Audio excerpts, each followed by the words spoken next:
Buenos días, señores. Cuando son las 10 de la mañana empezamos con nuestro programa de hoy en el que el tema se me viene muy interesante. ¿A ti no, Camila? Así es, María. Hoy le hablaremos sobre el trastorno de estados de ánimo. Y a ustedes les sonará como un poco extraño la palabra trastornos en este tema. Y es porque una persona cualquiera puede tener muchos cambios de ánimo en un solo día o tan solo en unas horas. Pero cuando hablamos de trastornos nos referimos a una característica permanente en el desarrollo normal de nuestro sistema.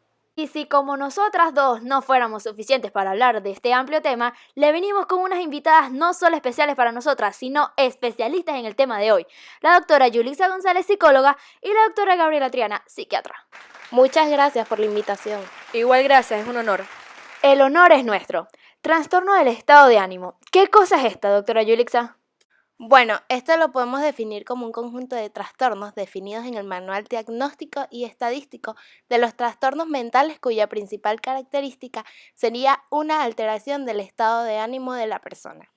Los síntomas de este trastorno son la fatiga, cambios de peso o de apetito, pérdida de energía, del sueño y la culpa más que todo, dificultad para concentrarse o en tomar decisiones, o hasta pensamientos recurrentes de suicidio o muerte. ¿A qué se debe esto? Muchos factores contribuyen a los trastornos del estado de ánimo. Es probable que se deban a un desequilibrio de sustancias químicas cerebrales. Los eventos de la vida, como cambios estresantes dentro de esta, también pueden contribuir a un estado de ánimo depresivo, aunque también tienden a heredarse en las familias. Muchos se preguntarán, ¿cómo se cura una persona de este trastorno? ¿Cuál es su tratamiento, doctora Gabriela?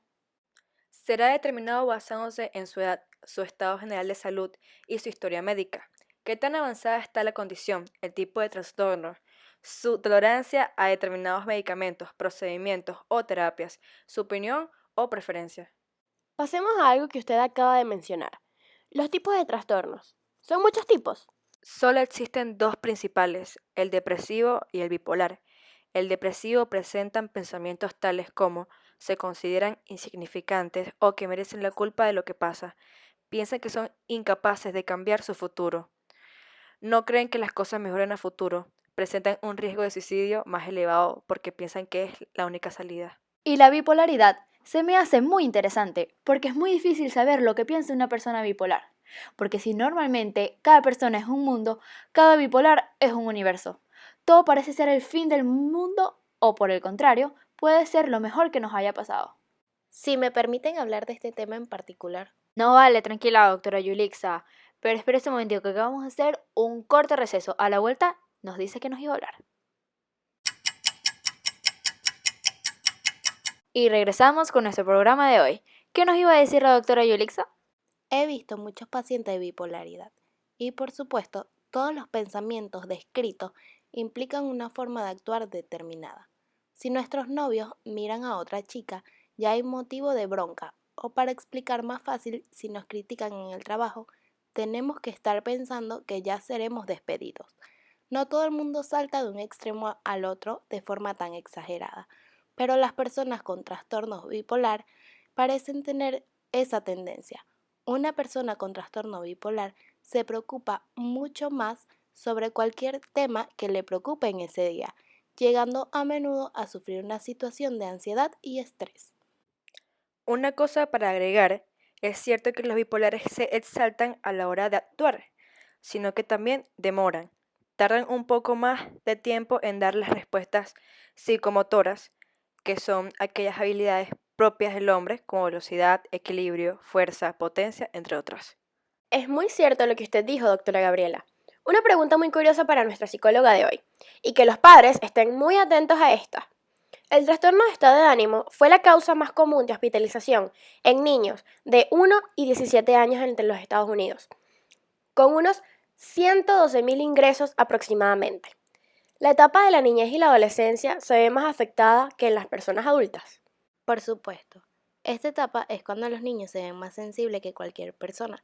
Si usted supiera que los niños y adolescentes que padecen de este trastorno del estado de ánimo es cuando los padres también sufren de este. Claro que los niños intentan encontrar su propio ánimo a través del de sus padres y se terminan confundiendo. Pero no olvidemos a los adultos, porque cada una de 10 personas mayores de 18 años sufren de este trastorno. Pero bueno, dejemos de hablar de edades. Hablemos de géneros. que por ahí dicen que las mujeres son las que más poseen este trastorno a diferencia de los hombres. Yo creo que es por la menstruación. ¿Ustedes no lo creen? También la menopausia escuché. Y bueno, todo el mundo sabe que una mujer embarazada también sufre de sus estados de ánimo. La duración del estado de ánimo, como la depresión, se duplica en las mujeres. Esto se debe a los factores genéticos, hormonales y reproductivos, sumados a la opresión y maltrato. Y también las mujeres se le incrementan a partir de la pubertad. Y bueno, cuando ustedes tienen un paciente, ¿cómo hacen para saber exactamente lo que tienen y qué métodos usan para dar el diagnóstico? Normalmente se usan las entrevistas clínicas o la entrevista semiestructurada, que presentan mejor manejo de la información. Cuestionarios, escalas, ya eso depende de cada doctor, pero a mí me gustan más las entrevistas, porque ves cómo actúa el paciente con cada pregunta que le haces y te das cuenta de la manera en que él se expresa para responder tu pregunta. Por ejemplo, tenemos como referencia el cuento de féretros tallados a manos de Truman Capote, el cual es el relato de un crimen real americano. En la historia, Truman Capote aborda el caso de un asesino múltiple desde el punto de vista periodístico literario. Es importante mencionar que existe una relación entre periodismo y la literatura. Es justamente en estas dos vertientes donde se une la pericia del reportero como investigador y el estilo retórico del literato. La estructura dramática empleada por Capote en este relato permite distinguir claramente la relación entre los personajes. La constante radica en el suspenso, en saber finalmente quién es el asesino.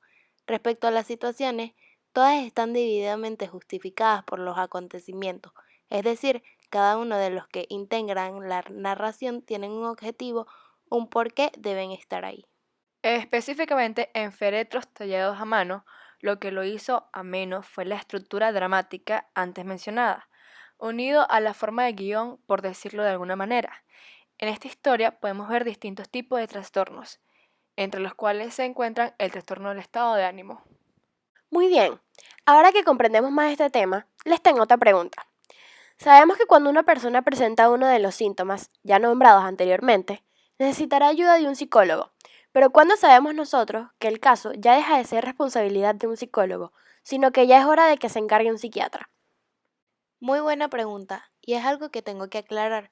Yo he tratado a muchos pacientes con este trastorno. Unos para mí han sido un éxito, pero cuando yo veo que con los métodos que yo utilizo para mejorar el trastorno en mis pacientes, yo veo que se me sale de control todo, los mando para donde mi colega doctora Gabriela. Estoy totalmente de acuerdo, porque los trastornos del estado de ánimo pueden incrementar los riesgos de enfermedades del corazón, diabetes y otras enfermedades en una persona. Claro, porque cuando un paciente ya no le corresponde a un psicólogo, necesita una ayuda medicinal. Y de eso me encargo yo. Los tratamientos incluyen medicina, psicoterapia o la combinación de los dos. La mayoría de las personas con trastorno del estado de ánimo pueden llevar una vida productiva con el tratamiento adecuado. ¿Qué manera más bonita con la cual terminar este programa de hoy? Sí se puede llevar una vida saludable con tratamientos adecuados. ¿Y qué más tratamientos adecuados que el que nos puede indicar nuestras super invitadas de hoy? La psicóloga, la doctora Yulisa González, y nuestra psiquiatra, la doctora Gabriela Triana. Nosotras fuimos Camila Domínguez, y mi persona María Herrera, presentando el programa de hoy. Muchas gracias.